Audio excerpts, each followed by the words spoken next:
bien qu'il sera long, le dénouement de l'affaire Pierre Palmade semble s'accélérer.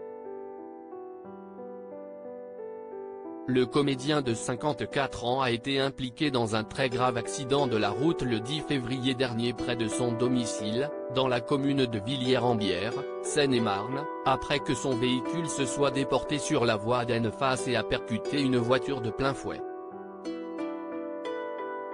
À son bord, un homme de 38 ans qui a subi plusieurs opérations et est toujours en service de réanimation, sa belle-sœur de 27 ans enceinte de 6 mois qui a perdu l'enfant qu'elle attendait dans l'accident, bien que celui-ci serait né vivant après une césarienne d'urgence, et un enfant de 6 ans qui est d'ores et déjà défiguré et dont le cerveau serait touché, lui aussi toujours admis en service de réanimation dans le coma et branché aux machines. Dans la voiture de Pierre Palmade, 2 jeunes hommes ont été aperçus avant de prendre la fuite.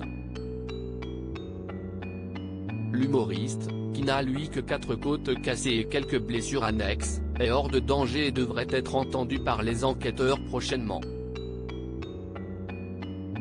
Il a été contrôlé positif à la cocaïne ainsi qu'à des médicaments de substitution au moment du drame. Une prise très récente selon les premiers éléments. Seulement, si Pierre Palmade avait bel et bien entamé une cure de désintoxication, il a également été cité dans une affaire de chemsex seulement 8 jours avant l'accident. Une information que l'on doit au journal Le Figaro. En effet, le nom de l'acteur apparaissait dans une affaire de drogue avec un escort boy le 2 février dernier. L'affaire a été jugée devant la 14e chambre correctionnelle du tribunal de Paris, mais l'humoriste n'avait pas été poursuivi pour ces faits qui remontent à 2021. Une affaire qui remonte à 2021, un dealer avait été arrêté à Paris, ainsi que plusieurs clients. Parmi eux, un jeune homme possédant la carte bleue de Pierre Palmade.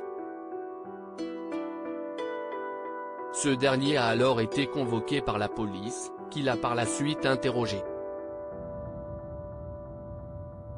Le comédien a reconnu avoir confié sa carte de crédit à ce jeune escort boy pour qu'il leur achète des sextoys ainsi que de la drogue. Il a également admis être un consommateur, lui qui est récidiviste puisqu'il a déjà été condamné pour des faits similaires par le passé. Seulement le dossier s'arrête là puisqu'il n'a pas été poursuivi comme usager selon la procédure. Céline Lazec, l'avocate de l'acteur contactée par Le Figaro, a déclaré qu'elle ne s'était pas occupée de ce dossier-là.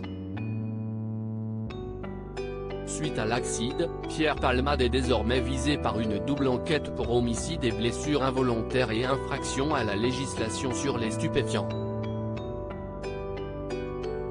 Par ailleurs, l'un des 2 suspects en fuite a été placé en garde à vue et une femme a également été interpellée. Reste maintenant à voir quels seront les nouveaux éléments dans cette affaire particulièrement suivie.